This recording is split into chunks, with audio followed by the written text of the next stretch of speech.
अल्हम्दुलिल्लाहि रब्बिल आलमीन वस्सलातु वस्सलामु अला अशरफिल अंबियाइ वल मुरसलीन नबीना मुहम्मदिन व अला आलिहि व सहबिहि अजमाइन अम्मा बाद फअऊज़ु बिल्लाहि मिनश शैतानिर रजीम इन्नल्लाहा ला युगय्यिरु मा बिक़ौमिन हत्ता युगय्यिरु मा बिअनफुसिहिम व इज़ा अरादल्लाहु बिक़ौमिन सूअन फला मरद्द लहु व मा लहुम मिन दूनिहि मिन वाल। सूरा रा'দের 11 নম্বর আয়াত। কত নম্বর আয়াত? সূরার নাম রা'দ। মনে রাখবেন, আল্লাহ পাক এখানে বলছেন যে অবশ্যই আল্লাহ পাক কোন জাতির অবস্থার পরিবর্তন করেন না যতক্ষণ না তারা নিজেরা নিজেদের অবস্থার পরিবর্তন ঘটায়। তারপরে আল্লাহ পাক যদি কোনো জাতির ব্যাপারে অনিষ্টের সিদ্ধান্ত নেন, ইচ্ছা করেন, এটাকে প্রতিহত করার কোনো ক্ষমতা নাই, কোনো শক্তি দুনিয়াতে নাই, কোনোভাবেই এটা প্রতিহত করার কায়দা নাই। দুইটা জিনিস এখানে খুবই গুরুত্ব সহকারে আল্লাহ রাব্বুল আলামিন বুঝাইলেন। একটা হলো আমাদের অবস্থার জন্য আমাদের ব্যবস্থা দায়ী, আমাদের অবস্থার জন্য আমাদের ব্যবস্থা দায়ী। ভালো চান, ভালো ব্যবস্থা গ্রহণ করতে হবে, গ্রহণ করবেন না অবস্থা খারাপ হতেই হবে। এই জন্য দ্বিতীয়তে কি বুঝাইলেন, আল্লাহ পাক যখন কোনো জাতির ব্যাপারে অনিষ্টের কথা চান তাহলে এইটাকে প্রতিহত করার আর কোনো কায়দা নাই, কোনো ব্যবস্থা নেই। প্রথমটার সাথে এটার মিল এইভাবে, জাতি ধ্বংস হয় কখন, মানুষ ধ্বংস হয় কখন, পরিবার ঝরে যায় কখন, সমাজ ধসে যায় কখন, কোন দেশের অর্থনৈতিক মেরুদণ্ড হোক, কোন দেশের সামরিক শক্তি হোক, কোন দেশের যত পৌরনীতিক বিষয়ের অবনতি হোক, সামাজিক হোক, চারিত্রিক হোক, নৈতিক হোক, এই সবগুলো তাদের অবস্থার উপরে ভিত্তিশীল।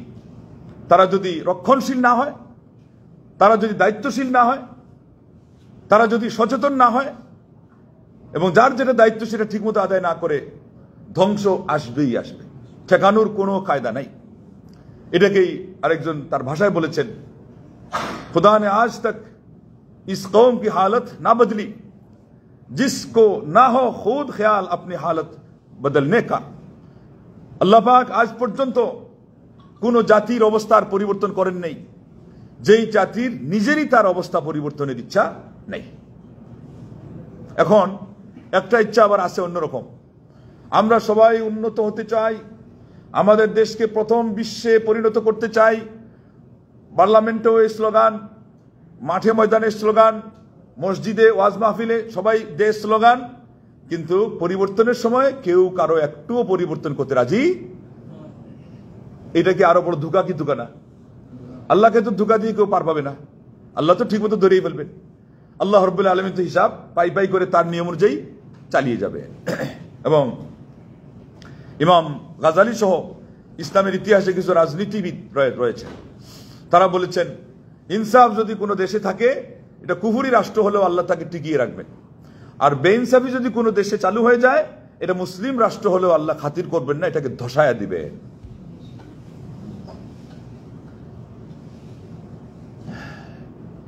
আল্লাহ রাব্বুল আলামিন বেইনসাফ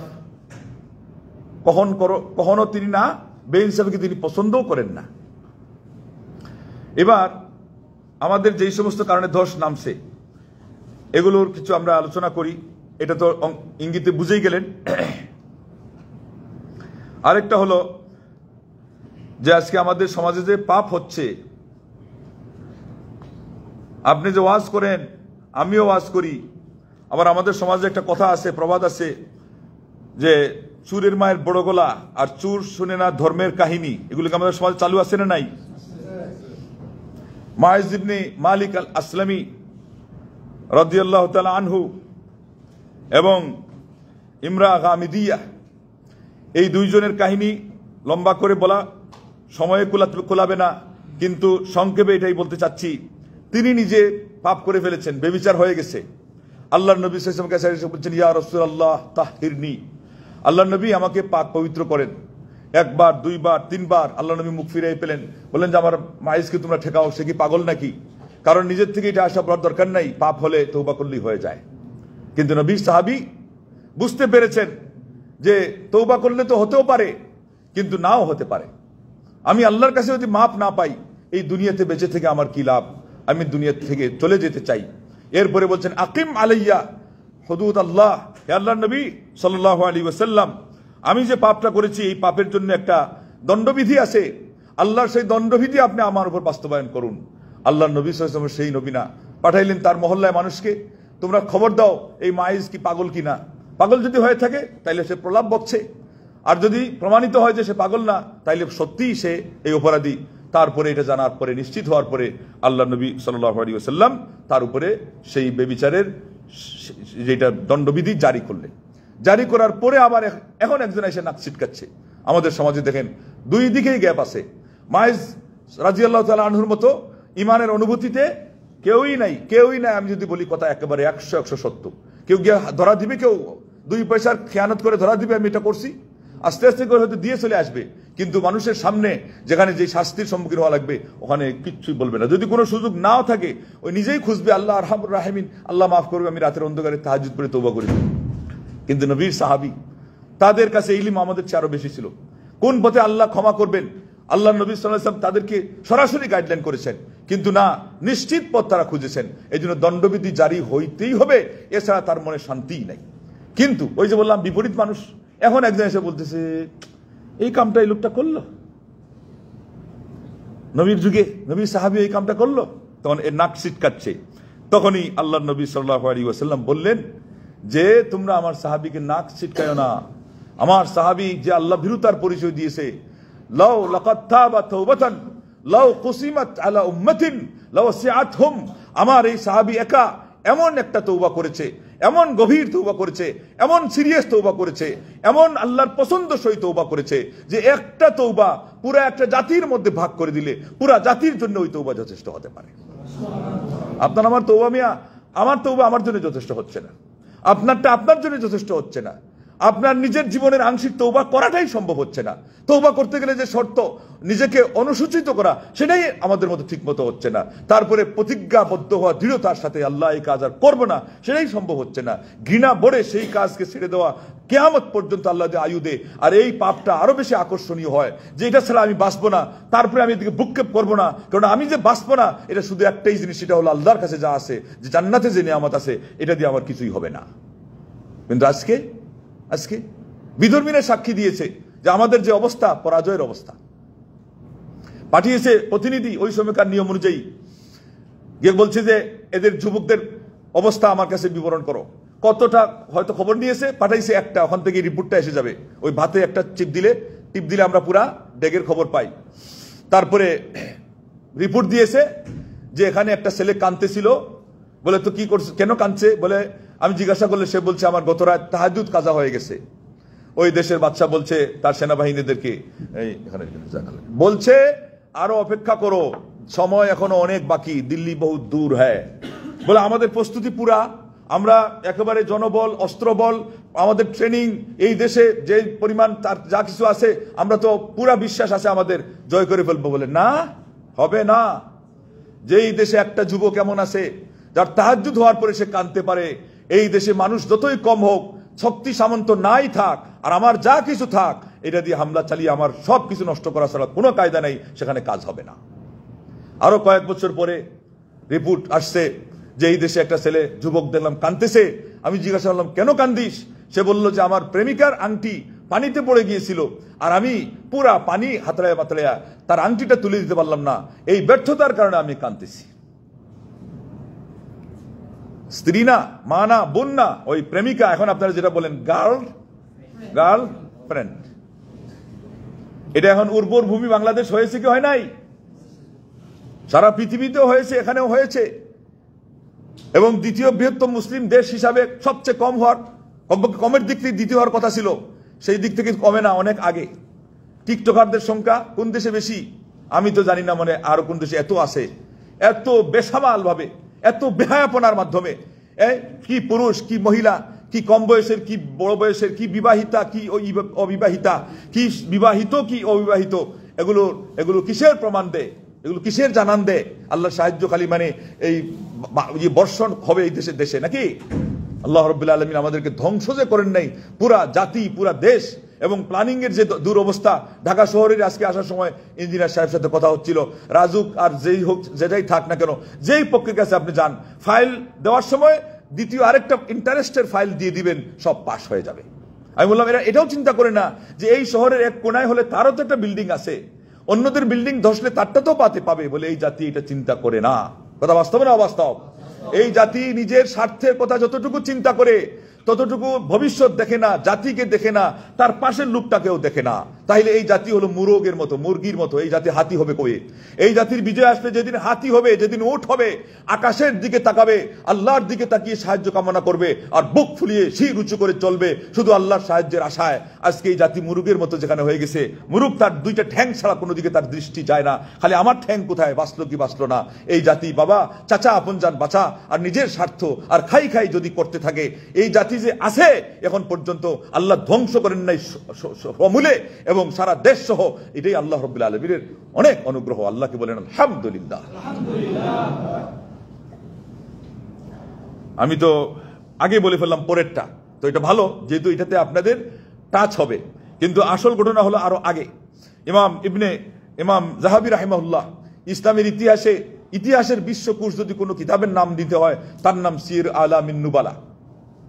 28 খণ্ডে, এক একটা ভলিউম এইরকম যদি 28টা খণ্ড হয়, এইরকম 28টা খণ্ড, এটা অনেকে দেখছেন 28 খণ্ড ইমাম যাহাবী রাহিমাহুল্লাহ লিখেছেন সির আলামিন নুবালা।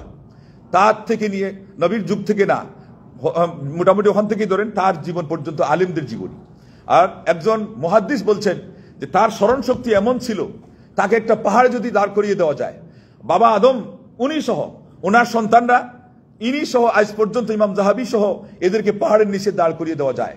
আর ইমাম যাহাবীকে জিজ্ঞাসা করা হয় এদের ডাটা বলেন, সংক্ষেপ আমি বললাম ডাটা, তারা বলে জীবনী।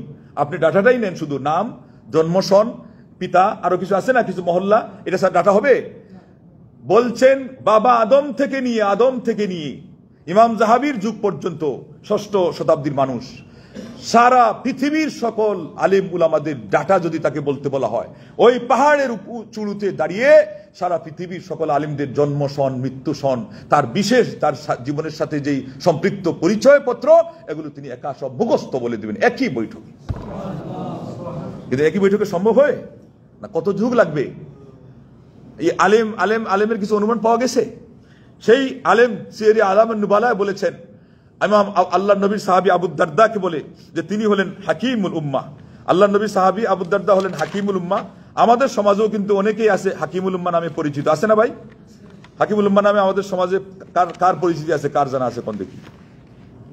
হাকিমুল উম্মাহ আমাদের সমাজে কাকে বলা হয়? এটা নিয়ে কিন্তু আমাদের কোনো আপত্তি নাই, কিন্তু আমার আজকে প্রশ্ন হলো যে হাকিমুল উম্মাহ যদি এরও আগে থাকে আল্লাহ নবী সাল্লাল্লাহু আলাইহি ওয়াসাল্লামের সাহাবাদের মধ্যে, তাইলে এটা বেশি হকদার না? ইমাম যাহাবী রাহিমাহুল্লাহ আবু দারদা রাদিয়াল্লাহু তাআলা আনহুকে নাম দিয়েছেন হাকিমুল উম্মাহ। কেন হাকিমুল উম্মাহ নাম দিয়েছেন? কবরুস জয় হয়ে গেছে, কবরুস একটা শহর জয় হয়ে গেছে, সাহাবারা আনন্দ আহ্লাদিত, উদ্বেলিত আর খুশি। সাহাবারাদের খুশি তা আমাদের মতো না, পাগলের মতো না যে ওই পেপসি ছুড়ে মারতেছে আসমানের দিকে, আল্লাহর শুকরিয়া আদায় করতেছে, কিন্তু স্বাভাবিক অবস্থায়। আবু দারদা করুণ কান্নায় ফেটে পড়েছেন। সাহাবারা বলছেন, জুবাইর ইবনে নুফাইর ধরেছেন, আজকের দিনে ইসলামের এত বড় বিজয় হয়ে গেল, আপনি হাসবেন একটু, আপনি কাঁদছেন কেন? বলছেন আমি কান্দিছি জাতির আদর্শের কথা দেখে। আরে দিব্যি বিজয় হয়ে গেছে, তারপরে তাদের দায়িত্ব ভুলে নাই, ওই সময় আরো বেশি সিরিয়াস হয়েছে। আর আমরা পরাজয়ের পরে পরাজয় বরণ করছি, আমরা আমাদের অস্তিত্ব হারিয়ে ফেলছি। দেওয়াল এর সাথে পিঠ থেকে নাই, পিঠও নাই, দেওয়ালও নাই, আছে না নাই? কিছু আছে। এরপরে আমাদের কান্না কি ওই রকম? আমাদের অনুশোচনা কি সেই রকম? উনি কাঁদছেন, ঢুকরে কাঁদছেন। বলছে কান্দো কেন, কান্দেন কেন? বলছেন যে জাতি যখন আল্লাহর পক্ষ থেকে সাহায্য পায় আর সব দিক থেকে আল্লাহ পাক তাদেরকে বিজয় দান করেন, অথচ তারা আল্লাহ রাব্বুল আলামিনের কোন একটা আইন যদি লঙ্ঘন করে, তাহলে আমি মনে করি এই জাতির কল্যাণ নাই, এই জাতি ধ্বংসশীল। তাদেরকে বলা হয় হাকিমুল উম্মাহ। এই সাহাবীকে হাকিমুল উম্মাহ বলবেন না তো কাকে হাকিমুল উম্মাহ বলবেন? হাকিমুল উম্মাহ বলার আমরা জায়গা পাই না নাকি? হাকিমুল উম্মাহ হলো এই সমস্ত সাহাবারা যাদেরকে আমরা এখন এইভাবে চিনেছি। এইভাবে করে সিয়ারি আলামিন নুবালার মধ্যে আরেক জায়গায় ইমাম জাহাবি রাহিমাহুল্লাহ ইনার কথা উল্লেখ করেছেন, এবং এই কথাটা বুখারী শরীফের হাদিসের মধ্যে এসে গেছে যে আবু দারদা রাদিয়াল্লাহু তাআলা আনহু হঠাৎ করে দেখা গেল একদিন রেগে গেছেন, খুব কঠিনভাবে রেগে গেছেন। রেগে যাওয়ার পরে তাকে জিজ্ঞাসা করা হলো, আপনি আবার হঠাৎ করে রেগে গেলেন, কারণটা কি, অবস্থাটা একটু বলেন আমাদেরকে, ঘটনা কি? তখন তিনি বললেন যে রাগার কারণ হলো যে আজকে আমি দেখতে পাচ্ছি তিনি সাহাবী এবং আল্লাহ নবী সাল্লাল্লাহু আলাইহি ওয়াসাল্লাম দুনিয়া থেকে বিদায় নেওয়ার পরে আর বেশি দিন বেঁচে ছিলেন না, তার মানে অবস্থা ততটা পরিবর্তন এখনো হয় নাই। নবী সাল্লাল্লাহু আলাইহি ওয়াসাল্লামের সাহাবাদের আমল ওই সময় পর্যন্ত অনেক ভালোই আছে, ওই প্রয়োজনের সময় এগুলো পাওয়াই যায় না। দুইটা ঠিক করছিলাম কষ্ট মষ্ট করে হাওয়ালা দেওয়ার জন্য, এখন আর এটা পাচ্ছি না, এটাতে সময় নষ্ট করে লাভ নেই, হাওয়ালা বলে দিব, মোটামুটি মনে আছে। এটাও আসছে সিরায়ে আলামুন নুবালার 2য় খণ্ডের 336 পৃষ্ঠা, 2য় খণ্ড পুরাটা খুঁজেন, সমস্যা কি এই ঘটনা পাওয়ার জন্য। উনি রেগে গেছেন, রেগে যাওয়ার পরে লোকজন বলছে হঠাৎ রেগে গেলেন কেন? আর আপনারা শুনেছেন আল্লাহ নবী সাল্লাল্লাহু আলাইহি ওয়াসাল্লাম মারা যাওয়ার কিছুদিন পর, এটা আমাদের অবস্থা তো দূরের কথা, সোনালী যুগের সোনায় চকচক করছে এখনো সমাজ, অথচ তিনি রেগে গেছেন। জিজ্ঞাসা করছে কারণ কি? বলছে যে আল্লাহ নবী সাল্লাল্লাহু আলাইহি ওয়াসাল্লামের রেখে যাওয়ার যেই আমলগুলো, সেই আমলগুলো সব তোমরা চেঞ্জ করে ফেলছো, ইল্লা আন্নাহুম ইউসাল্লুনা মা জামাআহ, শুধু জামাত সহকারে সালাতটা বাকি রাখছো, আর আমার নবীর আদর্শ তোমরা সব চেঞ্জ করে ফেলেছো। একটা গেল দুঃখের বিষয়, ওই সাহাবাদের যুগে আমলে কি পরিবর্তন এসে গেছে, কিন্তু সেই ব্যাখ্যা আমাদের নেওয়া দরকার নেই, আমাদেরকে এই ব্যাখ্যা দিতে গেলে আমরা বুঝবোই না। এটা সাহাবীর মাপকাঠি অনুযায়ী আপনি এটা নেন, সাহাবী বলছেন জামাত সহকারে সালাত এখনো অবশিষ্ট আছে, আর ইমান তো তাইলে আগে আছে সাহাবাদের। ইমান যদি থাকে আর জামাত সহকারে সালাত কোন সমাজ যদি কায়েম থাকে, তো আমাদের তো কত নেতারা কত আগে জাতিকে ওয়াদা শুনাই দিচ্ছে যে ইসলামী রাষ্ট্র কায়েম হয়ে গেছিল, কিন্তু কোনটা বাদ গেছিল? আমি বলবো সাহাবী যেখানে একটা আমলের কথা উল্লেখ করেছেন সালাত, আবার সেটা জামাত সহকারে, বাংলার জমিনে অবজার্ভ করে দেখেন কয়জনে নামাজ পড়ে, আর যতজনে সালাত পড়ে ততজন কয়জন মসজিদে হাজির হয়ে সালাত পড়ে। জুমাবাড়ির সালাত নয়, ঈদের সালাত নয়, রমজানের তারাবি নয়, 5 টাইম। আসল ইমানের পরীক্ষা কোন জায়গায়, এবং নামাজের আসল গুরুত্বপূর্ণ নামাজ কোনটা? ফরজ সালাতের চেয়ে গুরুত্বপূর্ণ সালাত আছে নাকি? 100 রাকাত তাহাজ্জুদ আপনি না পড়েন, জীবনে না পড়েন, কিন্তু প্রতিদিন নিয়মিত 5টা টাইমে আপনি সুন্নত না পড়েন আগের পরের, 17 রাকাতের হিসাব আপনি আমাকে দেন, বাংলাদেশের অন্তত 50% থেকে 1% বেশি আমি আপনাকে বলতে পারবো ইনশাআল্লাহ কালকেই সাহায্য আসতেই পারে আল্লাহর কাছ থেকে। আল্লাহ ইন্না নাসরাল্লাহি কারীব, আল্লাহ বলছেন আল্লাহ সাহায্য নিকটে, কিন্তু কাদের? মুমিন, প্রকৃত মুমিন। ইন কুনতুম মুমিনিন, আরেক আয়াতে বলছেন যে তোমরা যদি মুহসিন হয়ে থাকো, মিনাল মুহসিনিন, যারা সুন্দরভাবে আল্লাহর ইবাদত করে উত্তম পন্থায়। এবার খতিয়ে দেখেন, কিছু একটা মাথা ঝুঁকায়া নিচের দিকে তাকিয়ে দেখেন যে আমরা আসলে মাইটটা খাইছি কোন জায়গা থেকে। এবং এই আবু দারদা হাকিমুল উম্মাহ এমনি না, ওই সিরায়ে আলামুন নুবালার ওই জায়গাতেই আছে যে আবু দারদা রাদিয়াল্লাহু তাআলা আনহুকে জিজ্ঞাসা করা হয়েছিল আপনার আমলের একটা তালিকা বলেন, সামান্য নমুনা দেন। বলছেন যে ডেইলি 1 লক্ষ বার তাসবিহ পড়ি, মিআতু আলফ, বলেন আল্লাহু আকবার, 1 লক্ষ বার। ইল্লাম তুখতি আসাবি'i, অঙ্গুলে গন্তে যদি কোনো সময় বেশকম না হয়ে যায়, 1 লাখ গন্তে কত কষ্ট হবে না? তো গন্তে তো বেশকম হতে পারে, তো ওইটাই বলছেন যে গনার ক্ষেত্রে যদি কোনোদিন কোনো বেশকম হয় তো হয়তো কিছু কম হয়ে যাবে, অথবা সাহাবী তো তাদের কম হলে কিন্তু কমে থাকবে না, আরো বাড়াই দিবে, আরো কয়েক গুণ বাড়াই দিবে। এই জন্য বলছেন যে সংখ্যার কথা এটা নাও হতে পারে আমার গণনার যদি ভুল হয়, তা না হলে প্রতিদিন 1 লক্ষ বার আমি আল্লাহর তাসবিহ গাই, বলেন আল্লাহ। কি আমল, কি ইমান, কি তাকওয়া, কি আল্লাহ ভীরুতা, কি দূরদর্শিতা, কি দ্বিশক্তি, কি উম্মতে মুসলিমার জন্য দরদ, কি পরিমাণ প্রজ্ঞা, কি পরিমাণ জ্ঞান, কি পরিমাণ পাণ্ডিত্য, কি পরিমাণ গভীরতা, আল্লাহর কি পরিমাণ আমল নফল ইবাদতের। তার থেকেই আসছে, বেশিরভাগ অন্যান্য সাহাবী থেকেও আসছে যে ইলম হলো 3 বিঘতের নাম। প্রথম বিঘতে পা দিলে আর আকাশ বাতাস কিছুই দেখে না, বলে সারা দুনিয়ার আল্লামা হয়ে গেছে। অথচ উনি বলছেন এটা হলো মানে 3 বিঘতের 1 বিঘতে 1/3। দ্বিতীয়টাতে গেলে কিছু হাফ এন্ড হাফ, বুঝে যে না আমি যে কিছু জানি না আর কিছু জানি, ওইটা তার অনুমান হয়। মাঝামাঝিতে গেলে এবার আপনি হিসাব মিলান আমাদের আল্লামার কোন বিঘতে আছে। তৃতীয় বিঘতে গেলে তখন সে বলে যে আমার তো কোনো ইলম কালাম নাই, বলেন আল্লাহু আকবার, আমার তো কোনো ইলম কালাম নাই। সারা ইলম থাকা সত্ত্বেও, সবচেয়ে বেশি ইলম আসার পরে এখন বলে আমার তো ইলম নাই। কুল্লামা আদাবানি দাহরু আরানি নকশা আকলি কুল্লামা ইজদাতু ইলমান ইজদাতু ইলমান বিজাহলি।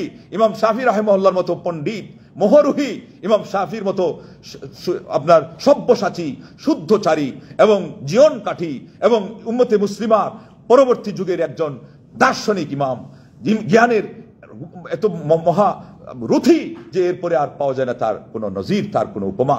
বলছেন যুগ আমাকে যত আদব শিখায় আমি তখন বুঝলাম যে আমার এর আগের আদবটা কম ছিল, আর যুগ আমাকে আমি যত ইলম চর্চা করি তখন আমার ইলম আমাকে বলে দেয় যে আমার ইলমটাও কম ছিল। আজকে আমাদের ইলমের কিছু অনুমান হলেও আদবের কথা কেউ জানে না, কেননা আদবের কোনো ছাত্র দুনিয়াতে আজকে নাই। পাকিস্তানে ইদানিং শুনেছি একটা প্রতিষ্ঠান আছে, ওই বেচারা বলতেছে কোনো টেবিল নাই, চেয়ার নাই, আর কিছু নাই, এটা নাই সেটা নাই। আবার উনি বলছে যে তার ছাত্রগুলো হলো আন্তর্জাতিক মহলে, মিডিয়ার যুগে বিশেষ করে পরাঙ্গম। পরে আমি চিন্তা করলাম এই তো ভালো চিন্তা করছে একটা, কারণ এই সিস্টেমের একাডেমিক এই সিস্টেম তো সাহাবাদের যুগে ছিল না, কিন্তু তাদের যুগে আজকে যেটা ইন্টেলিজেন্ট বলতেছে, তারপরে আপনার জিনিয়াস বলতেছে, তারপরে আপনার দূরদর্শী বলতেছে, তারপরে আপনার প্রখর বলতেছে, কূটনীতিবিদ বলতেছে, চিকন বুদ্ধির মানুষ বলতেছে, এই যে আবুদ্দারদা একজনের সাথে 100 জন মিলান সমান হবে না। তারা কিভাবে শিক্ষা নিয়েছে? আল্লাহ নবী সাল্লাল্লাহু আলাইহি ওয়াসাল্লামের ওখানে তো কোনো চেয়ার টেবিলও ছিল না, একটা গালিচার ঠিক মতো বসার ছিল না। ছিল আমাদের দেশের কথা মনে করেন, পুরাতন মুরব্বী কেউ থাকলে ওই ভাঙা চাটাইয়ের মধ্যে যখন ইঞ্জিনিয়ার সাহেব মনে আসছে কিনা গিয়ে কালিমা শুদ্ধ করা হয়েছে, সূরা ফাতিহা শুদ্ধ করা হয়েছে, সেই সময় পড়ার কি স্বাদ ছিল, আধ্যাত্মিক কি মজা ছিল, এবং শিক্ষক ছাত্রের সাথে কি মিল ছিল, কি মহব্বত, কি শ্রদ্ধাবোধ ছিল, কি মজাটা ছিল। মারা কি সুন্দর করে ছুটির দিনে আপনাদেরকে খেতামুড়ি দিয়ে একটা ওই মুয়া মুখে ধরাইয়া দিত, কান্নাকাটি যখন করতেন তো যাইতে পারতেন না। ওই সময়কার যেই ইমানি পরিবেশ ছিল, আল্লাহর পক্ষ থেকে সাহায্য আসার জন্য যেই পরিবেশ ছিল, এদিকে বাবারা, চাচারা, দাদারা কোরআন খুলে আপনার ওই বারান্দায় আঙ্গিনাতে সুর দিয়ে পড়তেছে, এই বাড়িতে এখান থেকে আওয়াজ আসছে, এখান থেকে আওয়াজ আসতেছে, এইদিকে ছেলে মেয়েদেরকে সবাই লাইন ধরে মসজিদে পাঠিয়ে দিয়েছে, শিক্ষক অপেক্ষা করছেন, ফজরের সালাত পড়ে তাসবিহ তাহলিল পড়তেছেন। কেউ হয়তো কোনো সময় একটু খেয়াল করে একটা কাপ চা দিয়ে দিল, তাও লাল চা, একটা মুড়ি দিয়ে দিল, আয়না আটার একটা রুটি দিয়ে দিল। আটা রুটি দিয়ে চা, ওই যে লাল চা যেটা সুলেমানি চা বলে, এটার কিন্তু আলাদা একটা স্বাদ। ছোটবেলা যার অভিজ্ঞতা হয়েছে তারা জানেন। এই জন্য সৌদিরা আজকালও দেখছেননি তামিজ রুটিতে ওদেরকে ওই যে লাল চা দিয়ে দেন, সৌদি পর্যন্ত সব বাদ দিয়ে, তাদের গাহওয়া বাদ দিয়ে, আর আমাদের দুধ চা তো ওদের খাওয়ার অভ্যাসই নেই, এটাতে তারা একেবারে হুমড়ি গিয়ে পড়ে যায়।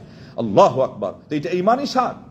আজকেও আমাদের কিছু ছাত্র ভাই সৌদি আরব থেকে গিয়ে দেখছে বেদাত উঠানো যাচ্ছে না, সমাজের মুরব্বীরা শুনতেই চায় না, ওই সম্মিলিত মুনাজাত দেন, উঠে সবাই হুড় হুড় করে চলে যাচ্ছে চায়ের দোকানে, তাসবিহটা পড়ে না, ওই যে নামাজের পরে আছে না, এটা তো এর দরকার আছে না, এগুলো সুন্নত সমাজে আবার চালু করা।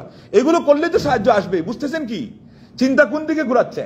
তখন সে করছে কি, বড় একটা ফ্লাক্স নিয়েছে, আর নিয়ে আপনার করছে কি প্রত্যেক দিন চা পাক করে, এরপরে বন টন কেক টেক কিছু মডার্ন টডার্ন ব্রেড এগুলো এনে বলছে যে আপনাদের সকালকার নাস্তায় মসজিদেই হবে।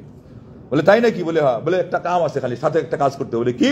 সকাল আর তাসবিহ তাহলিল এগুলো রিভাইজ দেওয়া হবে, আর কিছু সূরা আমরা মশক করবো। সবাই রাজি আছেন তো? মুরব্বীরা কই কি রাজি? না রাজি, দুপুর পর্যন্ত থাকতে চাইলেও আমরা রাজি। ফ্রি এক কাপ চা আজকাল দেশে কেউ কাউরে খাওয়ায়? আল্লাহ, একটা বাদাম কেউ কাউরে দেয়? লা ইলাহা ইল্লাল্লাহ। সেখানে আপনি যদি ব্যবস্থা করেন, আর কত টাকাই বা লাগবে? আর আল্লাহ পাক আমাদের কতজনকে সামর্থ্য দিয়েছেন। আমি আজকে একটা প্রসঙ্গে বলতে গিয়ে বলছিলাম, সাহায্য আসার তো আমরা অপেক্ষা করি। একজন মানুষকে দেখলাম উনি পানি পান করাচ্ছে, আরেকজনকে দেখলাম আরেক কিছু করাচ্ছে, আবার শুনলাম আরেক দল নাকি এদেরকে ক্ষতি করার জন্য পানি পান করাচ্ছে। কিন্তু দেশে ঢাকা শহরে এমন ধনী আছে না নাই, যতটি লোক এখানে জমায়েত হয়েছে, এদেরকে সপ্তাহ থেকে সপ্তাহ, মাস থেকে মাস সুশৃঙ্খলাবদ্ধভাবে তাদেরকে থাকার ব্যবস্থা দিয়ে, খাওয়ার নিরাপত্তা দিয়ে, সালাত আদায় করার মতো পানির ব্যবস্থা, ওযু সরবরাহ, পানি পান করার সরবরাহ করে তারা পারে। এরকম একজন ধনীর পক্ষে 1 মাস পর্যন্ত এদেরকে সাপ্লাই দেওয়ার মতো, সার্ভিস দেওয়ার মতো টাকা আছে না নাই? অথচ সেখানে লক্ষ লক্ষ ধনী আছে, যে লক্ষ লক্ষ ধনীগুলো যদি এদের দায়িত্ব নিতে চায়, তাইলে 1 বছর পর্যন্ত এদেরকে চালাইতে পারবে, খুরপুষ দিয়ে, ভরণ পোষণ দিয়ে। কিন্তু সেই মানুষ কোথায়? সেই ত্যাগ কোথায়? সেই চিন্তা কোথায়? সেই সিস্টেমিটি কোথায়? আর আমাদের মধ্যে সেই ঈমান কোথায়, যে আমি যতই মিছিল করি না কেন, আমার শিক্ষা আর কোটার জন্য আমি মিছিল করি না কেন, 1 ওয়াক্তের সালাত যদি বাদ যায়, আমার সারা ঢাকা সেই ইউনিভার্সিটির আমার ডিন হয়ে যাওয়া, আমার সেই ইউনিভার্সিটির ভাইস প্রিন্সিপাল হয়ে যাওয়াও আমার জন্য কোনো কাজের না, আমার যদি 1 ওয়াক্তের সালাত সেখানে বাদ চলে যায়। কথা বাস্তব না অবাস্তব?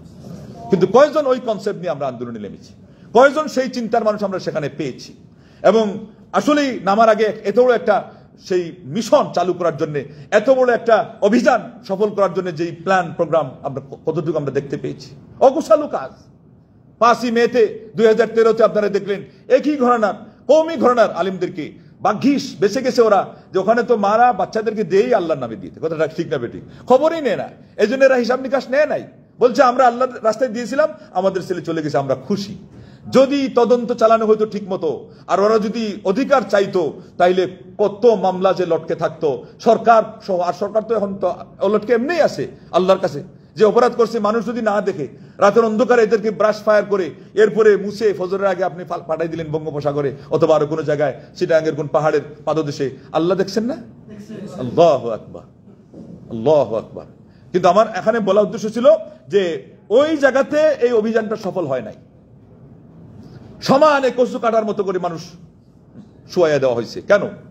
সামান্য সময়ের জন্য লিডার সাহেবকে আলাদা করা হয়েছিল। তারা এটাই জানে, তারা নেতাজি জ্যোতি বসুর থেকে কূটনীতি শিখে আমরা আমাদের এগুলো আবুদ্দারদা, আল্লাহ নবীর সাহাবা থেকে নিয়ে তাবি তবে তাবিদের মধ্যে ওমর আব্দুল আজিজের মতো খলিফা ছিলেন কি ছিলেন না, ওমর খাত্তাবের মতো খলিফা ছিলেন কি ছিলেন না, বাইতুল মাকদিস জয় করে যেই পরিবেশ পরিস্থিতি দেখাইছিলেন, খ্রিস্টান পাদ্রীরা পর্যন্ত মাথা নিচু করেছিল কি ছিল না, যে ইসলামের এই ধরনের দ্বিশক্তি সম্পন্ন মানুষ আছে, যে তিনি তার কাজের ছেলেকে উটের উপরে বসায়া তিনি তার লাগাম টানতেছিলেন, আর আল্লাহ পাক বিজয় দিয়েছিলেন। তারা বুঝতে বাধ্য হয়েছিল মুসলমানদের বিজয় এইভাবেই আসে।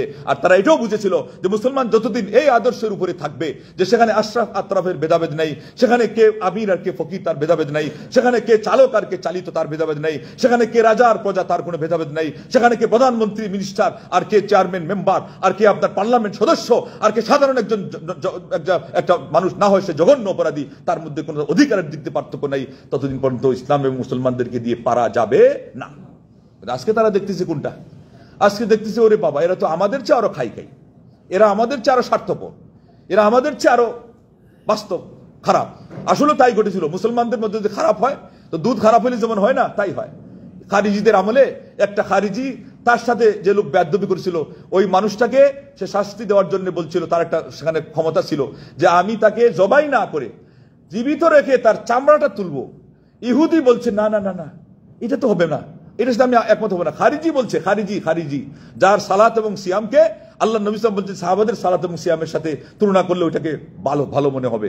এত উন্নত মানের নামাজি, এত পরেজগার, এত মানে চোখ মানে ঝাড়ানো কান্নাকাটি আল্লাহর জন্য, কিন্তু খুব এবং খারিজিদের খুব হলো মুসলমানদের বিরুদ্ধে বেশি। ইহুদিদের খুব আমাদের ব্যাপারে সবচেয়ে বেশিটা আমরা জানি না, কিন্তু এটা কি আমরা জানি যে খারিজিদের খুব আমাদের ব্যাপারে ইহুদিদের চেয়ে আরো বেশি। তার এই ঘটনা, এরপরে মসজিদে ঢুকতেছে, আল্লাহ নবী বসে আছেন, তাকে জিজ্ঞাসা করছে তুমি কি এই মসজিদে ঢুকতেছো, বলো যে এই মসজিদে এবং এখানে যারা আছে এদের মধ্যে কেউ তোমার চেয়ে ভালো আছে? কয় যে না, আমার চেয়ে কেউ ভালো নাই। তার মানে কি? আল্লাহর নবী সাল্লাল্লাহু আলাইহি ওয়াসাল্লামের চেয়েও খারিজি খবিস মনে করে সে ভালো। মুসলমান, সে তাহাজ্জুদ রোজা, সে এত বেশি রোজা রাখে যে অন্যান্য সাহাবাদের রোজা সংখ্যার চেয়ে তার সংখ্যা বেশি। আর মানসিকতা কি তৈরি হয়েছে, কি পরিমাণ অন্ধ ভূমিকায় সে নিজেকে নিমজ্জিত করেছে, যে বলে তার চেয়ে ভালো এখানে আল্লাহ নবী সহ কেউ নাই। আজকে এই ধরনের মনোমানসিকতার উপরে অনেক ইসলামী সংগঠন তার সদস্যকে তৈরি করে, আমি আপনাকে বলে দিলাম, যদি আপনি দেখতে চান আমার কাছে চাক্ষুষ তার প্রমাণ আছে, আমি একটা করে ঘাট ধরে আপনাদের সামনে সেটাকে হাজির করতে পারবো। লক্ষ লক্ষ সদস্য তৈরি হয়েছে, নামাজ পড়তো না, নামাজ শিখেছে, সিয়াম পালন করতো না, সিয়াম শিখেছে, নফল তো দূরের কথা, ফরজ করতো না, নফল করতেছে। আবার এইদিকে অমানুষ হওয়ার ক্ষেত্রে ওই খারিজির মতো তাদের চরিত্র আছে, আমি আপনাকে দেখাবো। আপনিও চিন্তা করলে আপনার সমাজে পাবেন কি পাবেন না? আমি চুনি দিগার নেস্ট, যারা বলে আমার চেয়ে আর কে আছে। আল্লামা ইকবাল এটাকে বুঝাইতে গিয়ে বলছিলেন, খুদি কো কর বুলন ইতনা कि हर तकदीर से पहले खुदा बंदे से खुद पूछे कि बता तेरी रिदा क्या है। তোমার আমিত্ব, এটা আমিত্ব নয়, এটা হলো ব্যক্তিত্ব। তোমার ব্যক্তিত্বকে তো উন্নত করো, চরিত্রকে তো উন্নত করো, আমল এবং প্রস্তুতি, যেটা আমি আপনাদেরকে সূরা রাদের 11 নম্বর আয়াত থেকে বলেছিলাম। আল্লামা ইকবাল একজন ইংরেজি শিক্ষিত ক্লিন শেপ মানুষ ছিলেন, কিন্তু আসলে তো একাডেমিক শিক্ষা, খালি শিক্ষা নয়, কোরআন পড়তেন এমন ভাবে যে কোরআনের পাতা ভিজে যেত ওনার চোখের অশ্রুতে। এইভাবে বুঝে শুনে আল্লাহর বান্দা কোরআন পড়তেন। তখন এই যে আয়াতের সাথে তার কথার মিল হলো, যে তোমার আমলকে এত উন্নত করো, দায়িত্বকে এত সুন্দরভাবে তুমি পালন করো, যে তোমার যা চাও ওই চাওয়ার আগে আল্লাহ রাব্বুল আলামিন যেন তোমাকে সেটা দিয়ে দেন। সেটা বুঝিয়ে দিয়ে উনি বলছেন আল্লাহ যেন জিজ্ঞাসা করেন বান্দাকে যে তুমি কি চাও। এটা হলো কবিতার ভাষা, কবির ভাষা, এটা সবাই বুঝবে না। কিন্তু এরপরে এটাও তো অনেকে বুঝে না, যে উনি আমিত্ব এবং ব্যক্তিত্ব, যেটাকে পার্সোনালিটি আজকে বলতেছেন, এবং কনফিডেন্স বলতেছেন, আত্মবিশ্বাস, তিনি সেটার মধ্যে পার্থক্য করেছেন। সেটাকে আল্লামা আব্দুল্লাহ আল কাফি আল কুরাইশি রাহিমাহুল্লাহ, বাংলা দিকপাল, বাংলা একাডেমি থেকে সর্বপ্রথম স্বর্ণপদক পুরস্কারে যিনি সম্মান না পেয়েছিলেন, সে এবং বাংলা সাহিত্যের মধ্যে, ইসলামী সাহিত্যের মধ্যে তিনি তো এত বড় মহাকবির কথার ব্যাখ্যা ঠিক দিবেন। তিনি বলেছেন এটা দুইটা জিনিস আছে, একটা হলো খুদ দাড়ি আর একটা হলো খুদ বিনি। খুদ দাড়িটা প্রশংসনীয়, খুদ বিনিটা নিন্দনীয়। খুদ বিনি মানে ফার্সিতে বলেছে ওরা আমি চুনি দিগারনেস, মানে আমি একটা কিছু হয়ে গেছি। আজকে আমাদের এই একটা কিছু হয়ে গেছে রোগে আমাদেরকে বেশি ক্ষতি করছে কি করছে না? দল হিসাবেও অনেকে মনে করে তাদের কিছু ক্রেডিট হয়ে গেলে আমরা একটা কিছু হয়ে গেছি, ব্যক্তি হিসাবে মনে করে আমি একটা কিছু হয়ে গেছি। আর এটা যত বেশি বয়স বেড়ে যায়, আল্লাহর তাকওয়া ভয় কমে যায়, এবং আশপাশে যারা শুভাকাঙ্ক্ষী লোক কমে যায়, চাটুকার এর দালাল এর সংখ্যা বেড়ে যায়, তখন এই মানুষগুলোর মধ্যে এই ধরনের মানসিকতা আরো বৃদ্ধি পায়। এমনকি শেষ পর্যন্ত তার মুখ ফুসকে কি বের হলো আর কি বের না হলো, কোনটা ইমান বিধ্বংসী হলো কি হলো না, তারা এগুলো চিন্তা করারও ফুরসত পায় না। উল্টা ওই চাটুকার দল কি স্মরণ করিয়ে দিবে, আরো পাম্পট্টি দিয়ে ওদেরকে আরো বিভ্রান্তির দিকে ঠেলে দেয়। তাহলে নেতা অধীনস্থদেরকে ক্ষতিগ্রস্ত করে, অধীনস্থরা নেতাকে পর্যন্ত ক্ষতিগ্রস্ত করে, আর আপনি বলতেছেন এইগুলো ইসলাম, আর এগুলো সংগঠন, আর এগুলো কাজের এই তৎপরতা, এই অ্যাক্টিভিটিস দিয়ে আপনি আকাশচুম্বী সফলতা নিয়ে চলে আসবেন, সারা দেশের বিজয় আপনি পেড়ে নিয়ে চলে আসবেন আসমান থেকে, আল্লাহর পক্ষ থেকে সাহায্য। এটা চারটিখানি কথা, আপনার ইচ্ছা মতো, আমার ইচ্ছা মতো, কোন নেতার ইচ্ছা মতো, কোন খেতার ইচ্ছা মতো, আজকালকার দুনিয়ার এই ধরনের এই মানের আলেমদের কোন ইচ্ছা মতো, সাহাবাদের মতো তাকওয়া, সালাফে সালিহিনদের মতো ঈমান।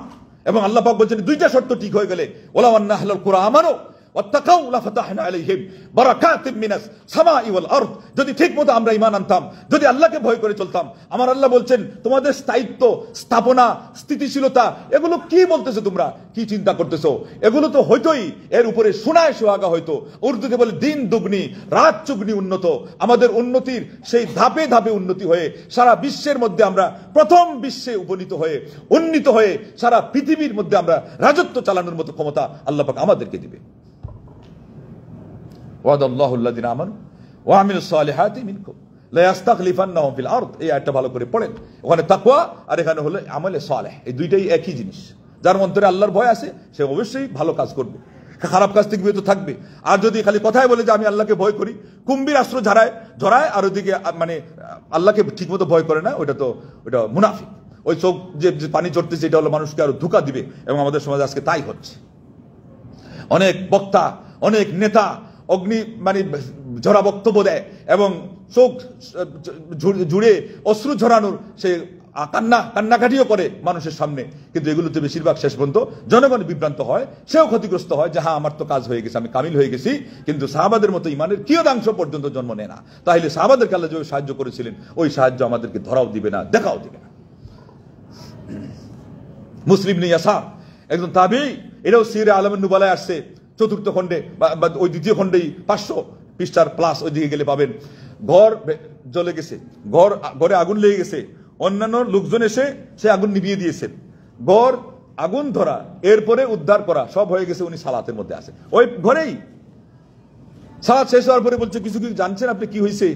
না তো আমার তো কোনো কিছু খেয়াল হয় না। আরে আপনার ঘর আগুন লেগে পরিবার সবকিছু জ্বলে শেষ হয়ে যেত, আপনিও জ্বলে শেষ হয়ে যাচ্ছিলেন, তো কি করছে, কি হয়েছে, তখন কি হলো? বলে আমরা সবাই এসে ওই সময়কার দেখেন আজকালকার দমকল বাহিনীতে জানা হয়, আন্তরিকতা থাকলে, ইমানদারি থাকলে এবং শুভকামনা থাকলে সাহায্য আসে আল্লাহর পক্ষ থেকে, গায়বী সাহায্য আসছে। উনি সালাতের মধ্যেই আছেন, তার ঘরের মধ্যেই সব সমাধান হয়ে গেছে। আজকে মুসলমানরা আজকে আমি বলবো আপনার স্ট্যান্ড কামান গুলি আর তারপরে আপনার অগ্নেয়াস্ত্র এগুলো যা আছে না আছে, যত প্রস্তুতি আছে লাগবে, দরকার ফলে লাগবে, কিন্তু সবচেয়ে বড় যে শক্তির দরকার, এই যে শক্তি যেটা ইমানি শক্তি, এটাকে আপনারা বুঝেন কি বুঝেন না?